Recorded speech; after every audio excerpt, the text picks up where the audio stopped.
चलो अब हो रही है। आज बेटा हमने करना है, हेडिंग डालो लोकेशन, लोकेशन ऑफ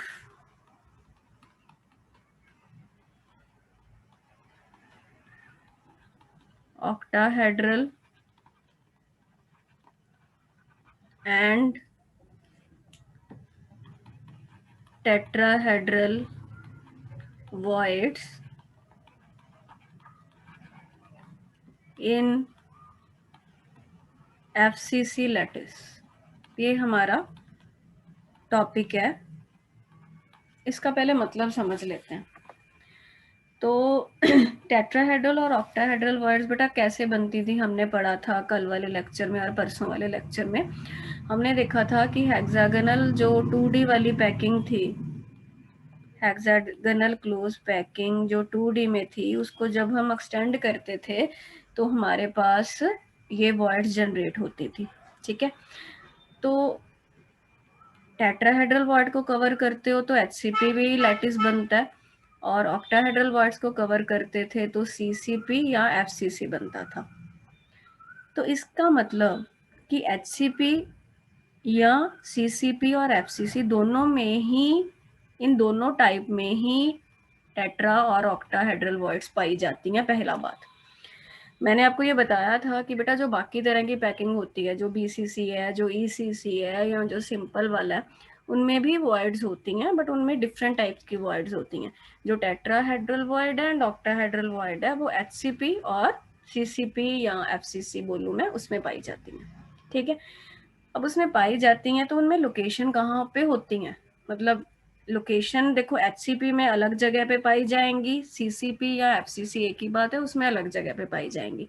क्योंकि हमारे सिलेबस में FCC वाला लैटिस है, फेस सेंटर्ड क्यूबिक जो लैटिस है, पता ही आपको पढ़ चुके कि क्या होता है, वो हमारे सिलेबस में है। HCP वाला एज सच हमारे सिलेबस में नहीं है। तो हमने जो लोकेशन पढ़नी है कि FCC का जो लैटिस है, FCC का जो यूनिट सेल बनेगा, उसमें ये वर्ड्स कहाँ पे होंगी, कहाँ पे मतलब फेस पे होंगी, बॉडी सेंटर पे होंगी, एज पे होंगी, कहाँ पे पाई जाएंगी, वो हमने पढ़नी है।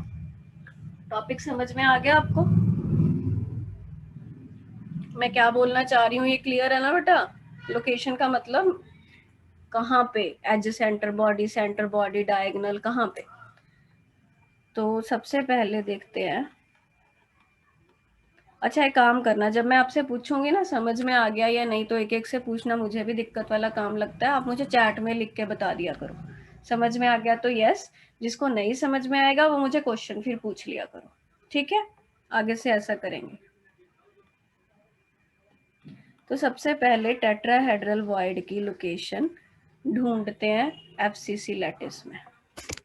ध्यान देना क्या करूंगी मैं अभी। मैं FCC का एक यूनिट सेल ड्रॉ कर रही हूँ।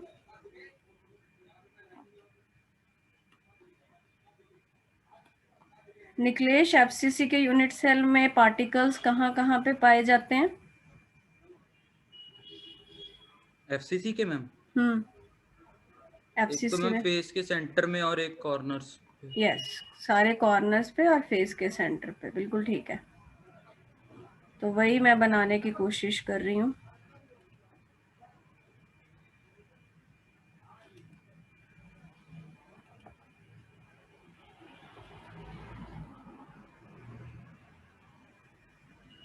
ये मैं बीच में डिवाइड क्यों कर रही हूँ इससे, है तो ये एक ही यूनिट सेल, ताकि मैं आपको टेट्राहेड्रल वॉइड की लोकेशन आसानी से समझा सकूं।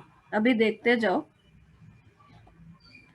अगेन माइंड में रखना, लोकेशन मतलब हम ये पता करना चाहते हैं कि FCC का लैटिस होगा तो हमारी टेट्रा और ऑक्टाहेड्रल वॉइड कहाँ पे पाई जाएंगी।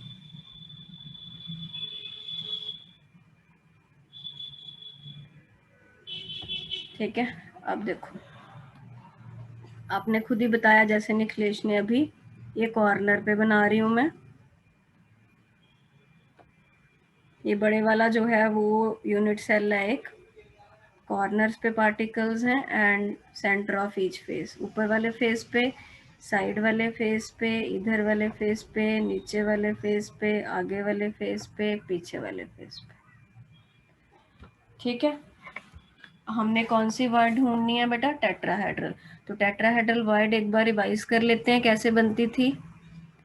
3 स्फीयर्स याद करो, एक ये बराबर के बनाने हैं हमको, वो देखा था ना हमने, ये ऐसे 3 स्फीयर्स हैं, 2 आगे एक पीछे है इनके, और इनके ऊपर एक 4th स्फीयर जब रखेंगे हम तो टेट्राहेड्रल वॉइड बन जाएगी। ठीक है, अब यहाँ पे हम ढूंढते हैं कि कहाँ पे होती है। लेट्स सी, ये देखो जरा, इसमें बेटा क्या है, एक ये वाला पार्टिकल, एटम पार्टिकल, जो भी आपने वर्ड यूज करना है, ये वाले फेस का एक, ये वाले फेस का एक, ये जो पीछे वाला फेस है ना उसका पार्टिकल। दोबारा देखो क्या बोला है मैंने, ये वाले फेस का पार्टिकल, ऊपर वाले फेस का पार्टिकल और पीछे वाले फेस का पार्टिकल, ये तीनों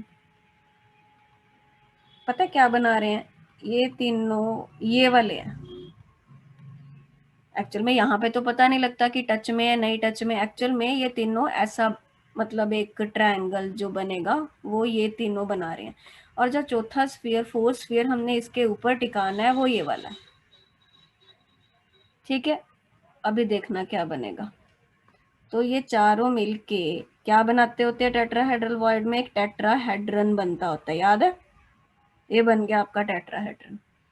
तो आपको बताया था टेट्राहेड्रन का जो सेंटर होगा, टेट्राहेड्रन के सेंटर पे, जैसे इसका जो सेंटर है वो यहाँ क्लाई करेगा, तो टेट्राहेड्रन के सेंटर पे आपको एक टेट्राहेड्रल वॉइड मिलेगी। ये समझ में आ रही है आपको, ये बात समझ में आ गई? क्या बोला है मैंने, मैं दोबारा बताती हूँ। एफसीसी का मैंने एक यूनिट सेल बनाया आपके सामने, उसको मैंने छोटे यूनिट सेल में क्यों डिवाइड किया, ताकि मैं आपको ढंग से फेस सेंटर वाले एटम्स कौन से लिए हैं वो समझा पाऊँ। तो एक ये वाले फेस का पार्टिकल, एक ऊपर वाले फेस का पार्टिकल, एक पीछे वाले फेस का पार्टिकल, तीनों मिलके ये वाला बना रहे हैं ट्रायंगल। उनके ऊपर 4th स्फीयर रखना है जो एक टेट्राहेड्रल वॉइड को जनरेट करेगा, वो ये वाला 4th स्फीयर है। चारों के सेंटर मिला के एक टेट्राहेड्रन बनता होता है, याद करो बनाया था हमने, ये बन गया। उसके सेंटर में टेट्राहेड्रल वॉइड होती है, वो यहाँ पे लाई करेगा। Is it clear? और बताऊंगी, पहले ये पोजीशन समझ लो। Please reply me in the chat quickly, if you have doubts you can ask me. So I have got 1 reply from Prabhnoor. बाकी लोग बेटा फिर वही, मैं एक एक से नहीं पूछ सकती, प्लीज बताइए। पिया को समझ में आ गया?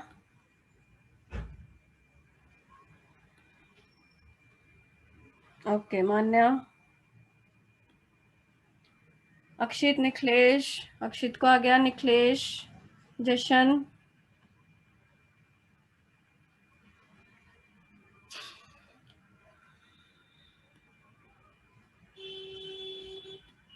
जशन आप बच्चे हो सिर्फ, ओके सभी को आ गया। चलो अब एक और चीज बताती हूँ, एक टेट्राहेड्रल वर्ड यहाँ पे है, ठीक है, अब और देखते हैं कहाँ पे मिलेगी।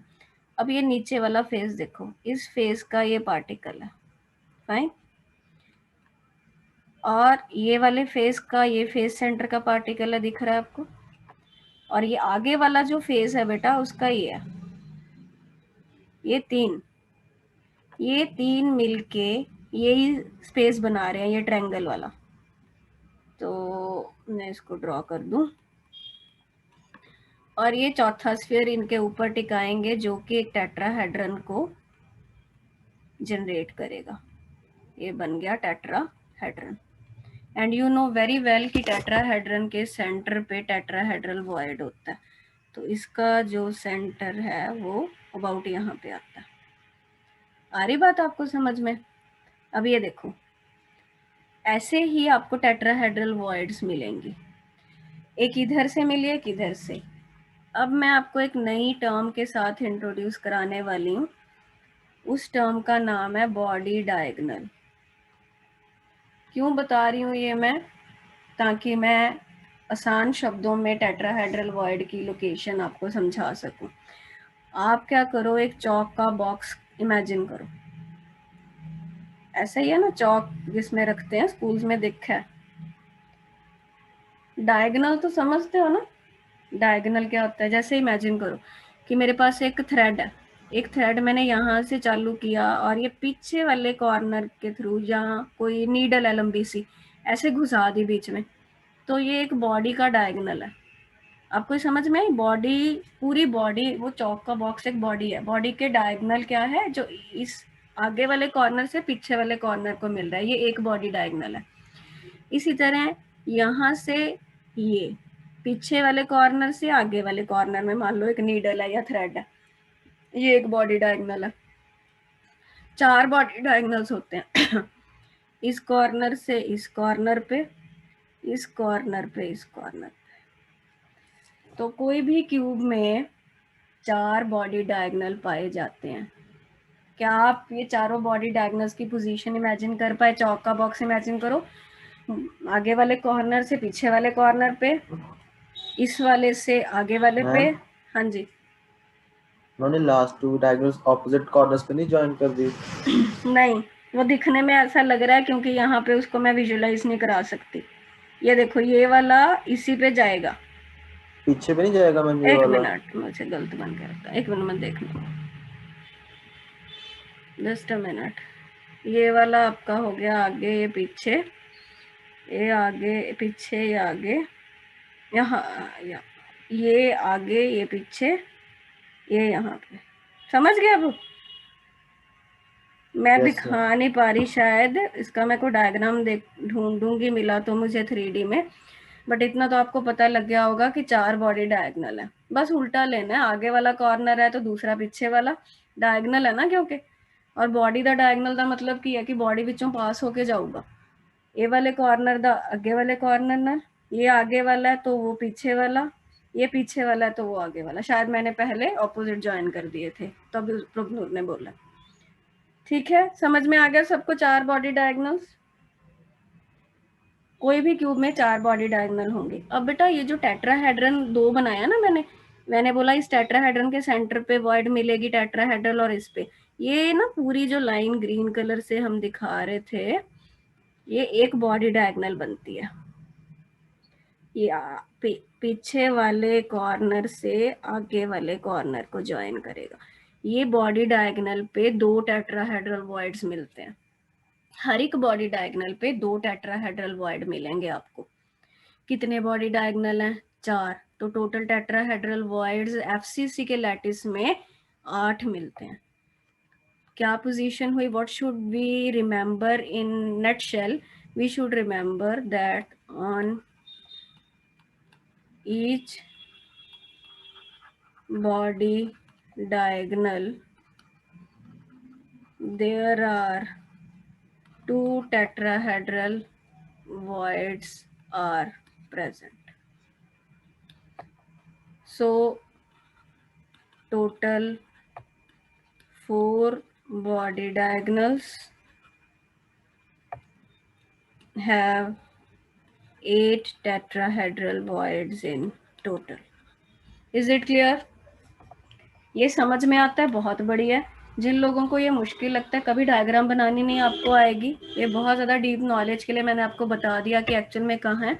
अक्खा लगता है तो आप बस ये याद कर लो कि हर एक बॉडी डायगोनल पे, जैसे इस पे ये 2 होगी टेट्राहेड्रल वॉइड, फिर इस पे 2, फिर इस पे 2, फिर इस पे 2, टोटल बेटा 8 टेट्राहेड्रल वॉइड्स होंगी हैं एफसीसी च।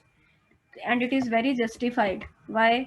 कल बताया था सफियर्स n होंगे तो टेट्राहेड्रल वॉइड्स 2n होंगी। एंड आपको बहुत अच्छी तरह पता है कि एफसीसी में सफियर 4 होते हैं, तो टेट्राहेड्रल वॉइड 8 होनी चाहिए। हमें 8 मिल भी गई और उनकी पोजीशन भी पता लग गई। Please reply me, is it clear? Location of tetrahedral voids.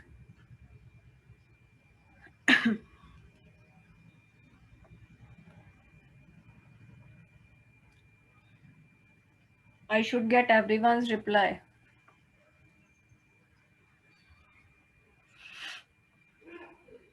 Niklesh, only you are left, I think.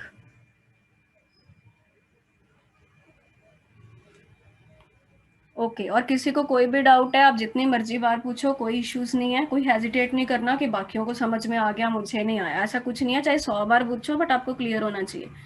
ठीक है। और बेटा इसका देखो, या तो स्क्रीनशॉट ले लो या फिर इसको अभी लिख लो फटाफट, तो बेटर यही है, स्क्रीनशॉट ले लो और लिख लेना बाद में, मैंने सारा लिख तो दिया ही है। ऐसे तो बहुत, नहीं तो टाइम वेस्ट होगा, फिर मैं इसके पिक्स खींच खींच के आपको भेजूंगी, तो मेरी तो 4-10 गुना मेहनत हो जाती है, थोड़ा आप भी करो। तो टाइम सेव करने का यही तरीका है। जशन बेटा ये नोट्स ही हैं, देखो यही मैंने भी लिखा हुआ है, मैं आपको उसका पिक खींच के भी भेज सकती हूँ। मैं वही कह रही हूँ कि आप लोग स्क्रीनशॉट ले लो, that will be better. Notes चाहते हो तो नोट्स दे दूंगी, ले लो स्क्रीनशॉट, फिर भेज भी दूंगी। आगे देखो ऑक्टाहेड्रल वॉइड का, फिर अब कर दूं क्या?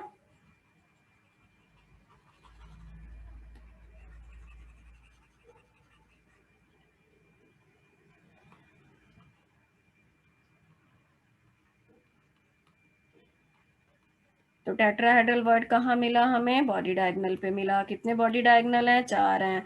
तो टेट्राहेड्रल वर्ड कितनी मिली? 8 मिली। किसमें? एफसीसी में। That's it. अब आते हैं ऑक्टाहेड्रल पे।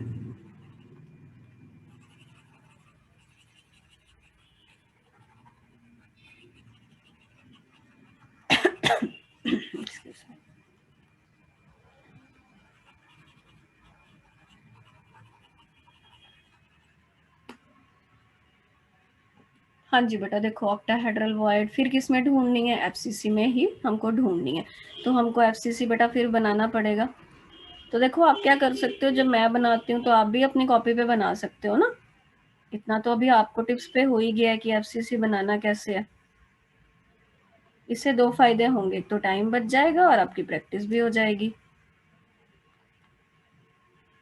जितना बेटा लिखोगे ना उतनी माइंड की अटेंटिवनेस बढ़ती होती है, तो उतनी चीजें याद रहेंगी।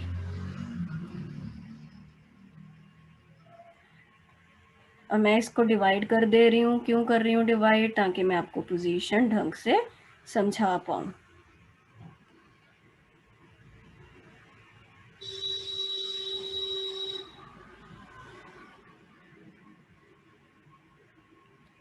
प्रभनूर क्या तुम मुझे बेटा बता सकते हो कि ऑक्टाहेड्रल वॉइड टोटल कितने स्फीयर से बनती हैं?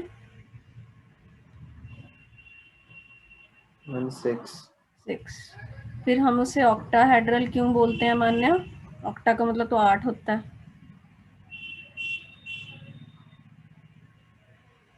प्रभनूर ने बोला 6 स्फीयर, मैंने बोल दिया ठीक है।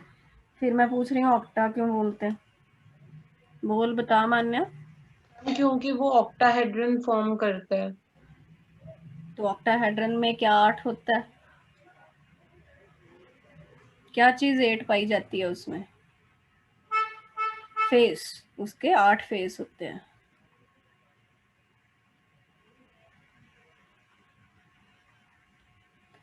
This is your FCC lattice.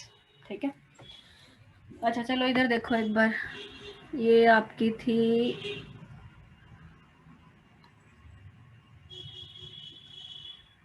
कैसे किया था हमने ऑक्टाहेड्रल में, कि ये 3 ऐसे रखने हैं और इसके ऊपर 3 टिकाते थे, बट उल्टे, जैसे नीचे रखे उससे ऑपोजिट। ठीक है। तो हम बोलते थे कि ऐसे बन गया।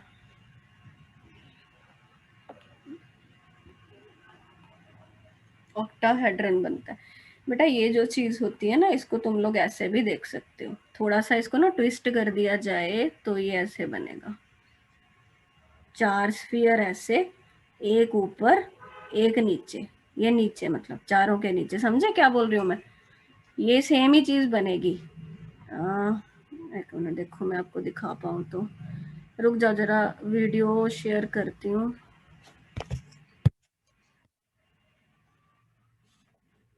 Just give me a minute.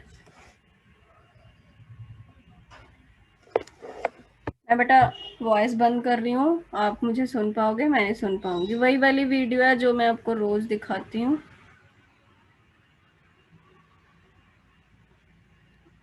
एक मिनट।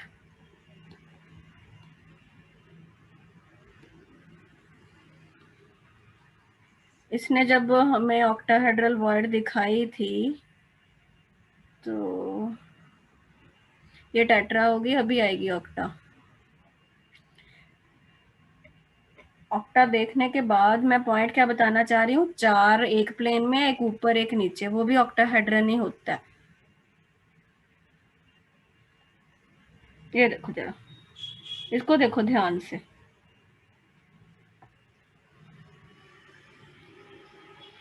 ये जो स्ट्रक्चर, एक मिनट, ये जो बना है ना,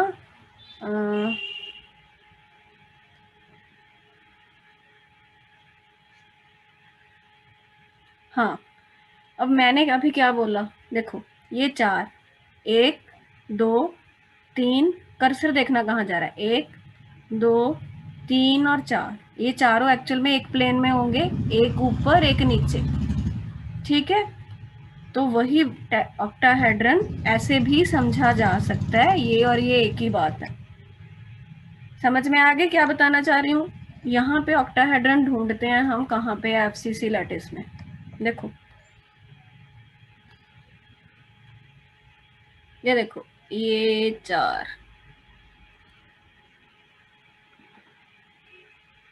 कौन से, एक ये वाला, एक ये वाला, एक ये वाला, एक ये वाला, ठीक है। 4 इक्विप्लेन्स हो गए, ये ऊपर है एक नीचे है, ये 6 बटा मिलके एक ऑक्टाहेड्रन बनाएंगे, ठीक है। तुसी फेस ਉਹਦੇ जॉइन कर सकते हो, they will form a octahedron, and you know very well that at the center of the octahedron we have octahedral void। तो यहाँ पे एक octahedral void मिलेगी। तो ये क्या चीज है वैसे, ये पोजीशन क्या है, isn't it body center? जो तुम्हारा एफसीसी का यूनिट सेल जो तुमने पूरा बनाया है, क्या ये जगह उस एफसीसी के यूनिट सेल का बॉडी सेंटर नहीं है? बिल्कुल है। तो हम बोलेंगे कि जी हमें 1 octahedral void at body centre पे मिलती है। एक तो मिल गई, और देखते हैं फिर, और देख लेते हैं। देखो ये एज है एक, पता है ना, ये तो पता है अब हमें, ये एज है, इस पे भी एक ऑक्टाहेड्रन बनता है। कहाँ बन रहा है देखते हैं। इसमें बेटा 4 तो पार्टिकल इस यूनिट सेल के यूज होंगे, कौन से, एक ये, एक ये, एक ये और एक ये, बाकी साथ में भी तो होंगे उसके फेस का एक पार्टिकल, एक जो इसके ऊपर होगा उसका। तो ये कैसे बना, ये देखना, ये 4 एक प्लेन में, एक ऊपर और एक ये नीचे। आई बात समझ में? तो ये एक ऑक्टाहेड्रन एज के सेंटर पे, उसका ऑक्टाहेड्रन का सेंटर आएगा। तो एक octahedral void at the edge centre मिलेगी। बट द पॉइंट इज, ये जो ऑक्टाहेड्रल वॉइड एज के सेंटर में मिलेगी, ये ऑक्टाहेड्रल वॉइड पूरी की पूरी इसकी नहीं है, क्योंकि आपको पता है कि जो भी चीज एज के सेंटर में पाई जाती है वो 4 यूनिट सेल शेयर करते हैं। किया था ना हमने, एज के सेंटर में जब एटम था तो वो भी तो 4 यूनिट सेल का हिस्सा था, एक इसका, एक इसका, एक ऊपर वाले का, एक इसके साइड का। एज के सेंटर पे चाहे एटम हो चाहे वॉइड हो, वो भी तो 4 में डिवाइड होगी। अब ये वॉइड किस किस की है, एक तो इसकी ही है रेड वाले की, एक ये वाले यूनिट सेल के भी तो एज का सेंटर बनेगी, एक इसके ऊपर जो होगा उसके भी तो एज का सेंटर बनेगी, एक इसके साथ जो होगा ये वाला उसका भी बनेगी। तो ये वाली जो वॉइड है ये इस यूनिट सेल की नहीं है अकेली, 4 में बन रही है। तो इस यूनिट सेल को कितनी मिली, सिर्फ 1/4 मिली। वॉइड भी तो 1/4 ही मिली। ऐसी कितनी वॉइड्स पाई जाएंगी, 12। हर एक एज के सेंटर पे एक ऑक्टाहेड्रल वॉइड पाई जाएगी जो कि 1/4 उसकी होगी। ये नहीं है, सॉरी, एज ये रहा, 12 होते हैं। तो टोटल ऑक्टाहेड्रल वॉइड 1/4 इंटू 12 +1, +1 क्यों, क्योंकि वो बॉडी के जो सेंटर में थी वो तो इसकी अपनी है। तो कितनी हुई, 3 + 1 4। तो एक एफसीसी के यूनिट सेल में 4 ऑक्टाहेड्रल वॉइड्स हैं। क्या ये रूल सेटिस्फाई करती हैं? देखते हैं। कल पढ़े थे हम सफियर पैकिंग के n है तो ऑक्टाहेड्रल वॉइड्स भी n है। एफसीसी में स्फीयर 4 है तो ऑक्टाहेड्रल वॉइड भी 4 होनी चाहिए। Yes, please reply me. Is it clear or you want to discuss something?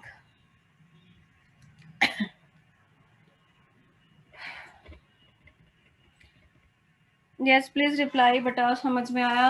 ऊपर से तो नहीं गया? मैंने बहुत जान लगाई है, बता दो, दोबारा करा दूंगी, कोई दिक्कत नहीं है। मैम थोड़ा सा ये पहले पहले बता दो, बता देती हूँ।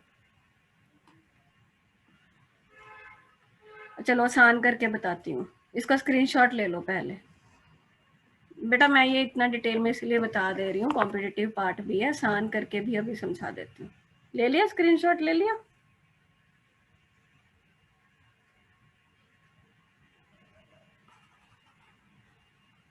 पिया टेट्राहेड्रल समझ में आ गया था? यस मैम, वो तो आ गया। टेंशन ना ले, अभी आ जाएगा ये। चलो पहले लिखते हैं ऑक्टाहेड्रल वॉइड कहाँ पे होती है। आप लिखो 1 octahedral void at body centre and at edge at each edge centre.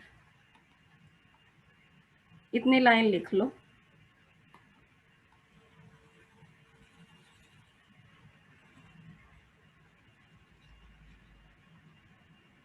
अच्छा अब देखो, सिंपल, कुछ कॉम्प्लिकेशन नहीं करते हम, बहुत आसान रखते हैं।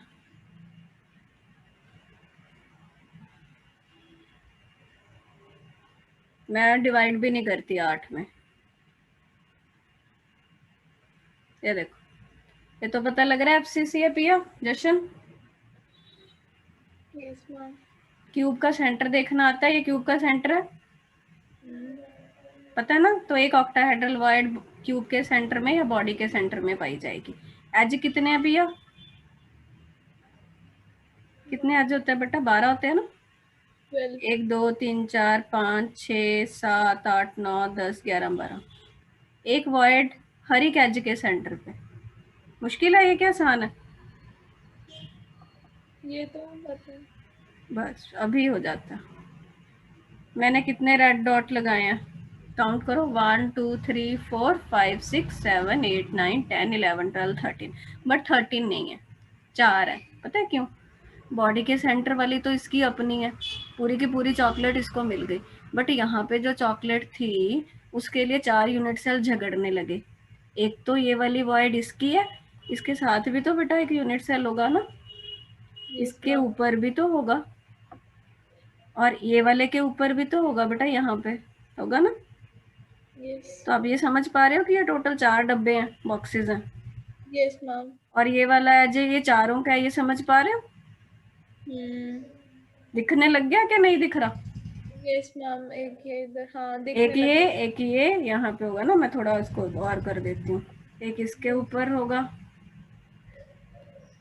एक इसके ऊपर। तो ये वाला जो किनारा है, जो ये वाली साइड है, ये चारों की है। तो इस साइड पे जो वॉइड है वो भी तो चारों की होगी। तो चॉकलेट 4 में बट गया। तो ग्रीन वाले को कितना मिला चॉकलेट? एक चॉकलेट 4 में बट जाएगा तो एक को कितना मिलेगा? 1/4। ऐसे कितने एजेस हैं पिया? 12 ना बेटा? 12 है। तो कितनी वॉइड्स हुई? 3 प्लस एक वॉइड बॉडी के सेंटर में भी तो थी, वो तो इसने किसी को देनी नहीं। तो टोटल वॉइड्स 4 हैं। बस खत्म, बस इसको लिख लो। अब आ गया। चलो बहुत बढ़िया। जशन आ गया, नक्षित, निखिलेश।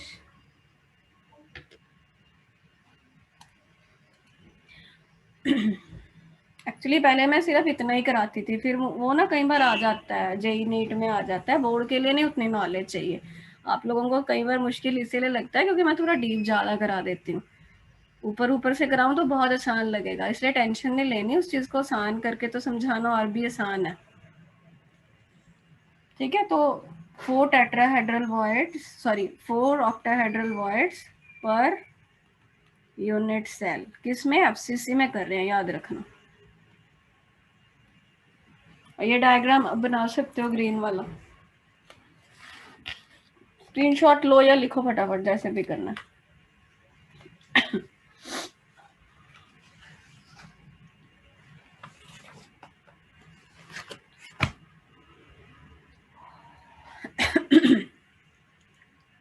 चलो आगे, हो गया। Yes ma'am.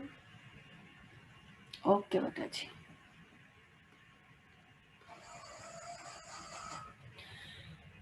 अब मैं एक और चीज कराने वाली हूँ। कल मैंने आपको 2 वीडियोस दिखाई थी लास्ट में, वो मैं दोबारा दिखाऊंगी। और यहाँ पे आपको शायद याद भी होगा, सिंपल यूनिट सेल दिखाया था।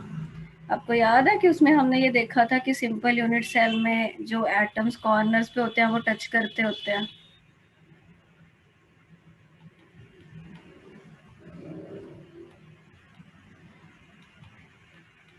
वो डायग्राम जो थी, एक बार वीडियो शेयर करती हूँ, रुको।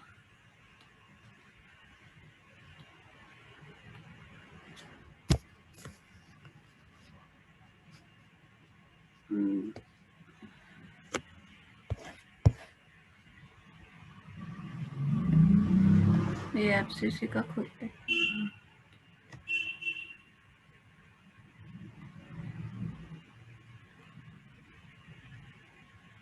हाँ, वही चीज बेटा दोबारा दिखा रही हूँ कि जो सिंपल यूनिट सेल होता है उसमें कॉर्नर वाले टच करते हैं। ठीक है, वॉइस बंद करूंगी, देखना। शेयर हो रही है आपको वीडियो, ये देखो।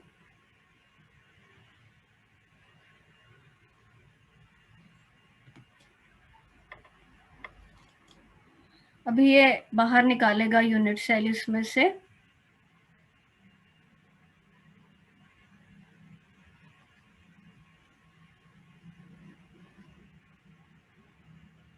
ये सिंपल वाला है, ये निकला बाहर, ये देखो उड़ गया ना। उसमें क्या दिख रहा है, ये कॉर्नर वाले एटम जो हैं वो टच कर रहे हैं। हर एक कॉर्नर आपस में टच करेगा, किसमें, सिंपल यूनिट सेल में। ठीक है, तो नेट रिजल्ट ये निकला हमारा। ये साइड पे कहीं लिख लेना कि in simple unit cell corner वाले टच करते हैं। और एफसीसी में कल जाते जाते हमने ये पॉइंट समझा था, दोबारा करते हैं। कल आपको एक टर्म सिखाई थी, फेज का डायगोनल। ये एफसीसी है। फेस, अब मैं बोलूं मुझे एक फेस देखना है इसका, ऊपर वाला फेस बनाओ जी। ये वाला है ना, जो ऊपर वाला जहाँ पे कर्सर है, ये मैं बना रही हूँ सिर्फ। ठीक है, और ये फेस बन गया बेटा। ये फेस का डायगोनल है, क्या बोलते हैं, ये कह लो या ये कह लो। बॉडी का डायगोनल तो बॉडी में से पास होके जाएगा, बॉडी डायगोनल नहीं है, फेस डायगोनल की बात कर रहे हैं हम। एफसीसी में जो एटम्स फेस के डायगोनल पे होते हैं वो टच करते होते हैं। मतलब असली सिचुएशन पता है कि ये असली सिचुएशन ये है, ये सिचुएशन है फेस दी, एक फेस है। ठीक है, तो केड़े टच कर दे, कॉर्नर वाले नहीं टच कर दे। आ फेस दा डायगोनल है, ए वाले टच कर दे, ए वाला ए वाला ए वाला बेटा। और रीजॉइन करना है, सेम लिंक नाल बंद होने वाली है, 1 मिनट बाद बंद हो जूगी, तो लिख लो फटाफट। एफसीसी की निकल के आंदा एटम्स एट फेस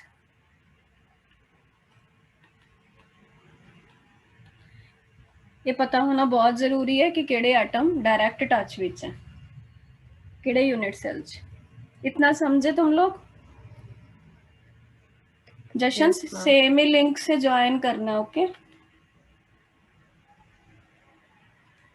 सभी को ये बात तो पता लग गई। एफसीसी का भी वीडियो मैं दोबारा दिखा देती हूँ, कल देखा भी था हमने। तो अभी मैं बंद कर रही हूँ, ठीक है, ये बस खत्म हो गया, रीज्वाइन करना फिर। ओके, सो हम लोग डिस्कस कर रहे थे एफसीसी के बारे में। सो उसका भी वीडियो देख लेते हैं एक बार।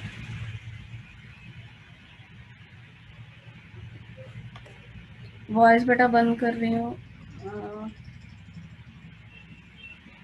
ये देखो,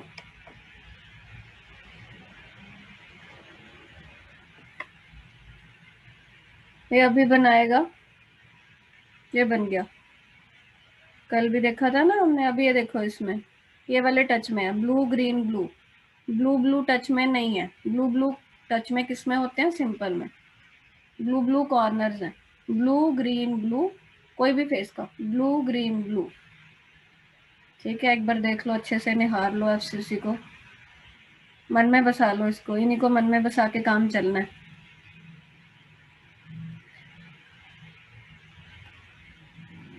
ओके, अब आ जाती है बात बीसीसी की। बीसीसी में कौन टच में है वो मैं बता देती हूँ। Atoms at body diagonal,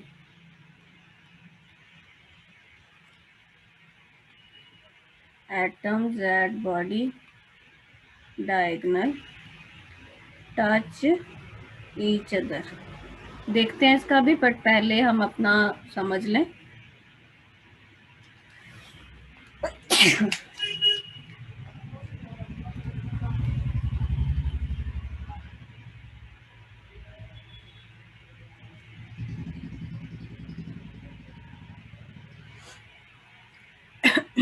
BCC में कहाँ पे होते हैं? कॉर्नर्स पे, and one atom at the body centre. तो इसमें बेटा बॉडी डायगोनल, ये बॉडी डायगोनल है। टोटल बॉडी डायगोनल तो आपको पता ही है कि 8 होते हैं। तो हर एक बॉडी डायगोनल में ये तो आएगा ही। तो अब मान लो ये बॉडी डायगोनल मैं ले रही हूँ, तो ये वाला एटम, ये वाला एटम और ये वाला एटम ये डायरेक्ट टच में है। If you are considering this body diagonal, तो ये वाला एटम, ये वाला एटम और ये वाला एटम डायरेक्ट टच में। Similarly others. तो नेट रिजल्ट क्या निकला कि बीसीसी में जो एटम्स बॉडी डायगोनल पे हैं वो टच करते हैं। इसका भी वीडियो देखते हैं अपन।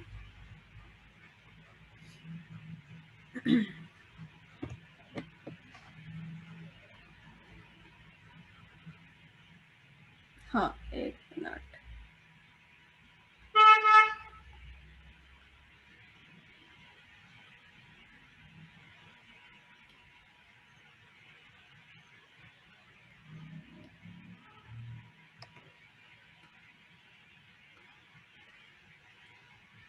चल क्यों नहीं रही?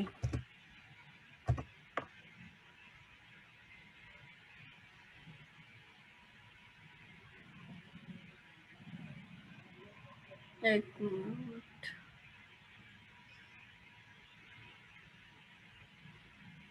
अभी क्या दिख रहा है बेटा आप लोगों को?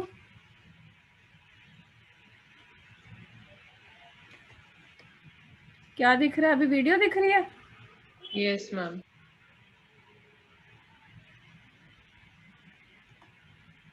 Okay, let's play it.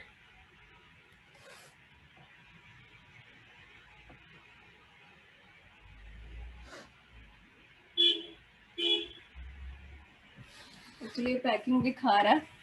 मैं भी आपको बीसीसी की पैकिंग मैंने भी अभी बतानी है आपको, बट पहले देखते हैं कि बॉडी डायगोनल वाले टच में है, कैसे दिख रहा है।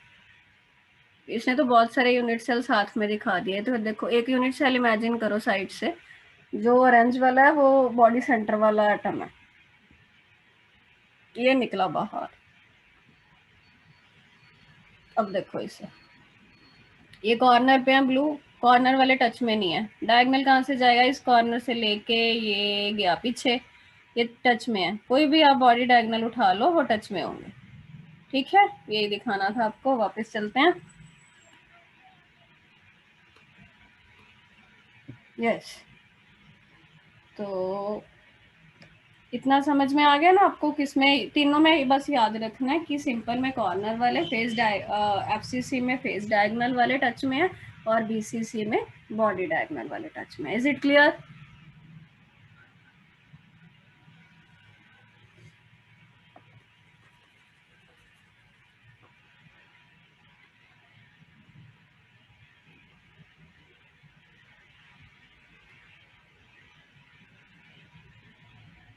प्रिया बेटा समझ में आ गया? कोई डाउट है तो बताओ।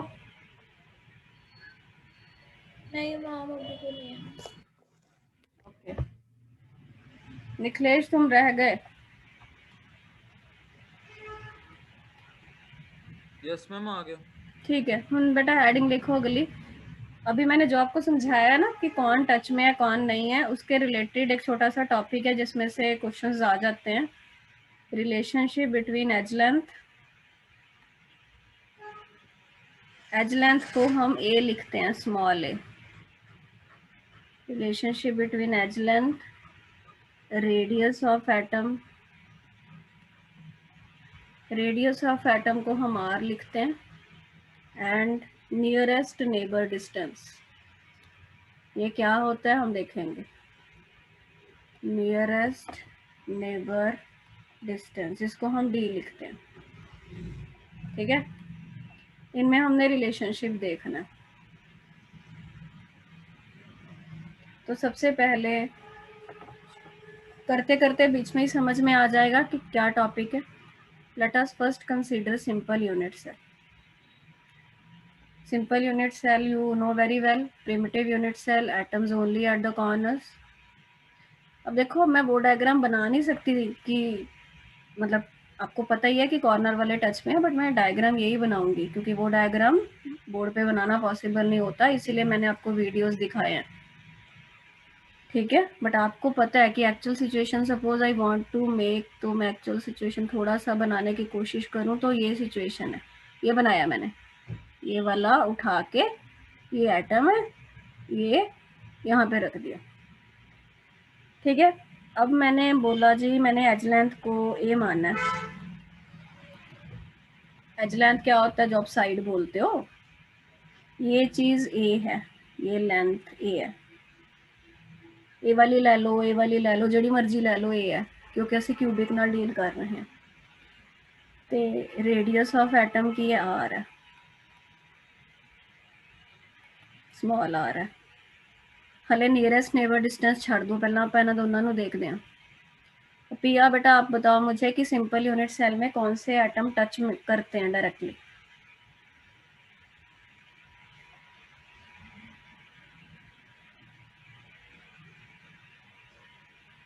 पिया can you listen to me? Corner touch करते हैं। हाँ, तो ये टच करेंगे ना, जो कॉर्नर के ही है ना ये, यस। तो क्या मैं लिख सकती हूँ ए इज इक्वल टू 2r? ए बेटा ए सीगा, एज लेंथ ए है ना, ये एज लेंथ है, मतलब ये सिचुएशन बनाई है मैं आ वाली। ए आर है, रेडियस ऑफ एटम आर होंदा है, रेडियस हो गया, पूरी ए है, ताकि मैं नहीं लिख सकती a is equal to 2r? Please reply me everyone, is it clear मैंने कैसे लिखा है? यस। तो ये सिंपल यूनिट सेल में रिलेशनशिप क्या है, ए इज इक्वल टू 2r है। आप लोग हमेशा नहीं ये लगा सकते, वो डिपेंड करेगा whether you are talking about simple, FCC, BCC और व्हाट। ठीक है, सभी लोग बताओ। Yes ma'am.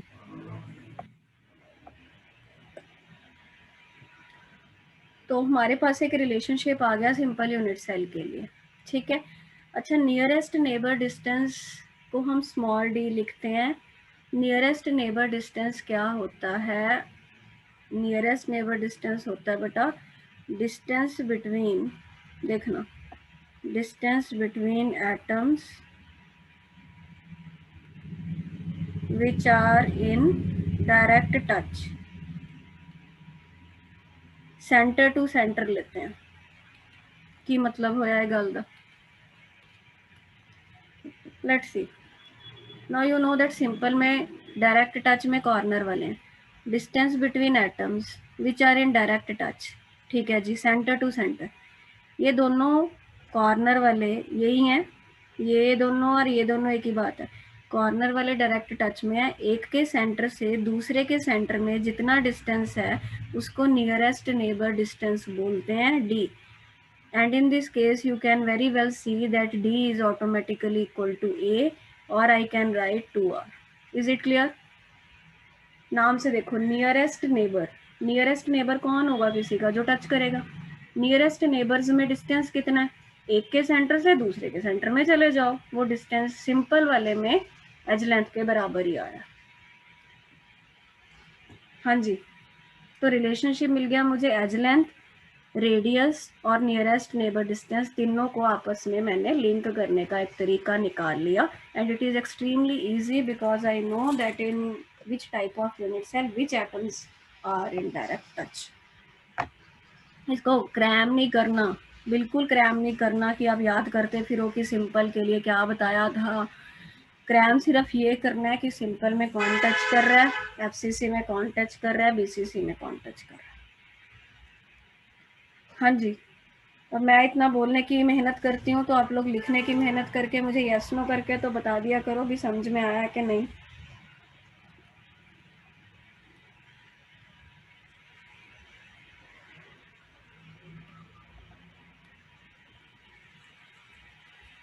पीआर बेटा आ गया ये समझ में?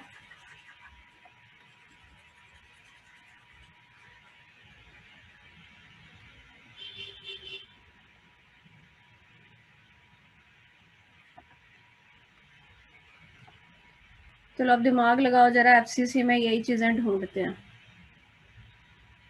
अक्षित, एफसीसी में कौन से एटम टच करते हैं?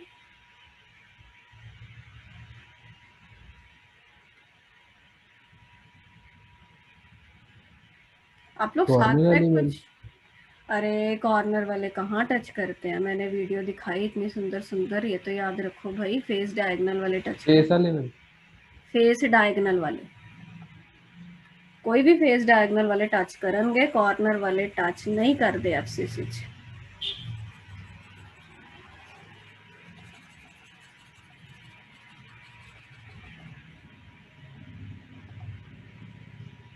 तो इसमें मैं एक फेस बना देती हूँ, ये ऊपर वाला फेस बना रही हूँ मैं, ये खरगोश बन गया, ये उसके कान खड़े हो गए, ठीक है। तो ये है, ये टच कर दिया, ये फेस डायगोनल ने, जे मैं इनू ए बोला इनू बी कह देने आप, एक ही फेस डायगोनल रख लो, दो बना के कन्फ्यूजन होएगा, इनू सी कह देने, ठीक है। ये कहानी है। आ जड़ा ऊपर वाली चीज है ना, कर्सर देखो कितने जाता, इनू मैं एवें दिखाता, असली सिचुएशन ये ਤਾਂ ਕਿਹੜੇ ਟੱਚ ਕਰਦੇ ਆ कि ਤੁਹਾਨੂੰ कॉर्नर वाले टच करते दिखते हैं? नहीं, कॉर्नर वाले नहीं टच करते, फेस के डायगोनल वाले टच करते हैं। अब देखते हैं। अच्छा, तो एज लेंथ को तो हम यही मानते हैं बेटा जी, तो एक क्या है यहाँ पे, ये चीज ये है, कोई भी एज लेंथ आप लगा लो जिसको तुम लोग मैथ्स में 10th तक साइड ऑफ बोलते आते हो, वही है। तो ए सी मेरी ए है, बी सी भी तो मेरी ए ही है, वो भी तो साइड ही है। यहाँ पे भी इसको मार्क कर लेते हैं ताकि तुमको कंफ्यूजन ना रहे, ये ए, ये बी, ये सी, ए सी ए है, बी सी ए है, इधर भी ए है, सारे ए ने है। अच्छा मैंने सोच के दसो, क्या मैं यहाँ पे A2R लिखना ठीक होगा क्या? ये गलत लिखा है मैंने क्या ठीक लिखा है? जशन बताएगा। इस केस में can I write A is equal to 2R? No ma'am, I can not write because ये वाले टच ही नहीं कर रहे। आर क्या है? Radius of atom, radius of atom R है ना बेटा, बट मैं ये आर और ये आर मिला के ए थोड़ी बना रहे हैं। समझ में आ गया ना इतना? टच कौन कर रहे हैं? A B. अच्छा मुझे बताना, ए बी में जो भी लेंथ है क्या वो 4R के बराबर होगा? Yes ma'am. ये आर है, ये रेडियस ऑफ एटम आर है, और ये भी तो एटम है, ये आर। आपको पता है ना डायामीटर 2R होता है, तो 4R नहीं बने टोटल? बताओ जशन, ठीक है ये?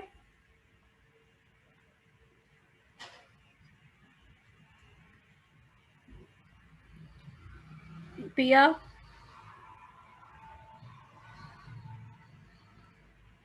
Yes ma'am. बेटा ऊपर से तो नहीं जा रहा, समझ में आ रहा है? बता दे सही सही, नहीं मैं और स्लो करा देती हूँ। नहीं आ रहा। अच्छा तो आप क्या, मुझे राइट एंगल ट्रायंगल है ABC, can I right AB square is equal to AC square plus BC square? Can I write A square plus A square because both AC and BC they are edge lengths? So can I write AB is equal to, sorry A square है, under root हो गया तो ये बन गया 2a², तो ਇਹਦੀ value आ गई a√2। तो बेटा याद रखना है, बहुत इंपॉर्टेंट रिजल्ट है। कदे भी जो भी तुसी फेस डायगनल निकालोगे, face diagonal will always be equal to a√2। कैसे आया आपको बता दिया। राइट एंगल ट्रायंगल कोई सा भी ले लो, उसमें face diagonal will always be equal to a√2, because this is a Pythagoras theorem लगाई है मैंने, ab² is equal to ac² plus bc², ac and bc are a, तो a² 2a², अंडर रूट ले लिया, ये आ गया। तो ab a√2 है, ab 4r है, तो मैं क्या नहीं लिख सकती a√2 इज 4r? क्या मैं नहीं लिख सकती a is equal to 4r/√2? तो क्या मैं नहीं लिख सकती 2√2r? इतना मैथ तो आपको आना चाहिए। क्या ये भी करके बताऊं? 4 को आ गया समझ। 2 लिखते आ गया हैं, मैम, आ गया। 2 को ऐसे लिखते हैं, तो ये बन गया a√2 2√2r। तो रिलेशनशिप बेटा नेट रिजल्ट निकल के आंदा है। देखो डेरिवेशन नहीं आनी कदे, बट इनू याद रखना भी पॉसिबल नहीं होंदा, तो 1 सेकंड लगूगा तुहानू ड्राइव करन च, समझ में आ गया तो ये रिलेशनशिप बन गया एज लेंथ और रेडियस ऑफ एटम में एफसीसी में। ठीक है, सभी लोग बेटा बताओ मुझे प्लीज, कोई डाउट है मैं दोबारा बता दूंगी।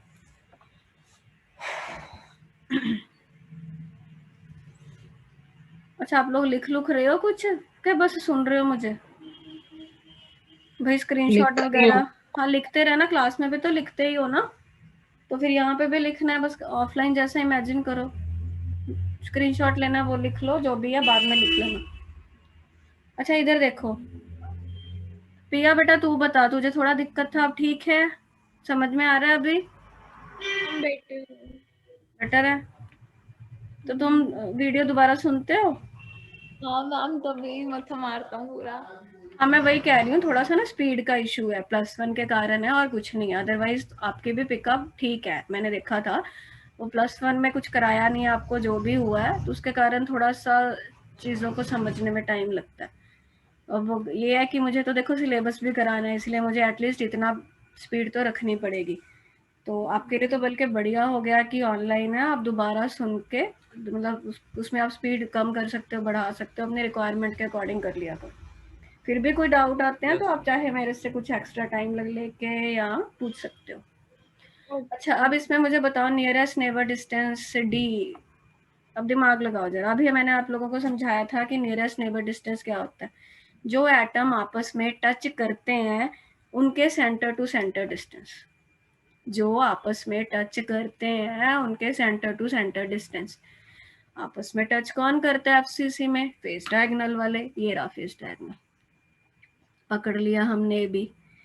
अब ए बी में ये देखना, ये वाला जो है ये इसको टच करता है डायरेक्टली और ये वाला इसको करता है, तो आसानी के लिए पहले 2 ले लेते हैं। जो डायरेक्टली टच करते हैं उनके सेंटर टू सेंटर डिस्टेंस, जो डायरेक्टली टच करते हैं उनके सेंटर टू सेंटर डिस्टेंस, तो ये डिस्टेंस नियरेस्ट नेबर डिस्टेंस है डी, तो ये डी है मेरा। तो मेरा बेटा एफसीसी में या किसी में भी जो टच करते हैं, टच कौन कर रहा है पिया इसमें? फेस डायगोनल वाले कर रहे हैं ना, ये फेस डायगोनल है ए बी,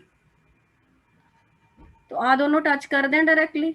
हुण ए वाला तीसरे वाले ਨੂੰ ਤਾਂ नहीं करूगा ना, ਵਿਚਕਾਰ वाले ਨੂੰ टच करूगा, ਤਾਂ ਇਹ ਜਿਹੜੇ डायरेक्टली टच ਕਰਦੇ ਆ ਉਹਨਾਂ ਦੇ ਸੈਂਟਰ ਨੂੰ ਜੇ ਆਪਾਂ ਮਿਲਾ ਦਈਏ ਤਾਂ centre to centre distance D ਹੁੰਦਾ। ਨੇਬਰਸ ਦੇ ਵਿੱਚ ਕਿੰਨਾ ਡਿਸਟੈਂਸ ਹੈ? ਹੁਣ ਤੁਸੀਂ ਕਹੋਗੇ ਨੇਬਰਸ ਤਾਂ ਮੈਮ ਕੋਈ ਡਿਸਟੈਂਸ ਹੈ ਨਹੀਂ, ਟੱਚ ਕਰਦੇ ਆ, ਬਟ ਲੈਣਾ ਉਹਨਾਂ ਦੇ ਸੈਂਟਰ ਤੋਂ ਸੈਂਟਰ ਹੁੰਦਾ। ਤਾਂ ਕੀ ਮੈਂ ਨਹੀਂ ਲਿਖ ਸਕਦੀ D is equal to AB/2? बोलो। Yes ma'am. तो AB क्या था? A√2।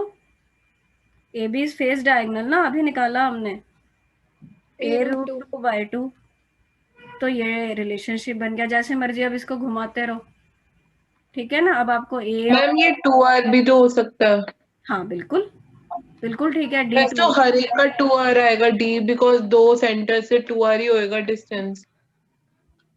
क्या कह रहे हो? हर एक का मैम ऐसे तो फिर हर एक का ही लाइक हम आगे पढ़ेंगे, क्यों? फिर जो वो बीसीसी वगैरह है। बेटा डायरेक्ट टच, हाँ आप बोल भी सकते हो बिल्कुल, बट ए के साथ फर्क होगा। हाँ कह सकते हो डायरेक्ट टच में 2R तो बनेगा ही, बिल्कुल ठीक है। मैम अब इसकी जो edge length a is equal to 4r है या फिर a is equal to 2√2r है? बेटा a is equal to 2√2r है, a 4R थोड़ी है, 4R तो a भी है, समझ रहे हो ना? जो अच्छा ठीक है, हाँ मैम a भी yes, 4R के बराबर है। जो एज लेंथ है वो तो हम r के साथ डायरेक्टली निकाल ही नहीं सकते, क्योंकि कॉर्नर वाले तो टच ही नहीं करते। समझ आई बात? Yes ma'am. तो मैं आपको ये इसीलिए सिखा रही हूँ अभी, जैसे मान्या ने खुद से ये निकाल के बताया, ताकि आपको खुद चीजें दिखने लग जाए कि कौन किसके साथ कैसे लिंक्ड है। खाली 2 चीजें पता होनी चाहिए, किस में कौन टच कर रहा है, ठीक है, एजलैन सिंपल में कौन टच कर रहा है, एफसीसी में कौन टच कर रहा है, सिर्फ इतना ही मालूम है ना, और आपको 10th तक का मैथ आता है तो आपका ये टॉपिक डन है। मुझे इतना मत्था मारने की जरूरत नहीं है, आप खुद से निकाल के बता दोगे मैम ये रिलेशन होगा। तभी आपको इतनी वीडियोस और ये सभी तभी दिखाती हूँ ताकि आपको चीजें विजुअलाइज हो जाए। ठीक है, बीसीसी का रह गया, खुद से दिमाग लगा के निकाल के बताना मुझे। बॉडी डायगोनल निकालना कितनी वैल्यू देगा, फिर रिलेशनशिप जो मैंने कराया वो कल अपना बैठ के निकाल के बताना, ताकि डिस्कस करेंगे। ठीक है बेटा, फिर कल मिलते हैं same time. Okay, good night, bye bye. Ma'am हाँ जी। मैम इसकी मैम रिकॉर्डिंग एक डाल दो डाउट मैम। था।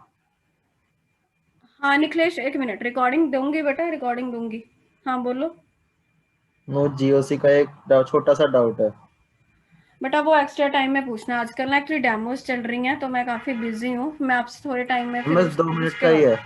बेटा अभी मुझे ये मीटिंग बंद करने दो, फिर लेती हूँ मैं। ठीक है।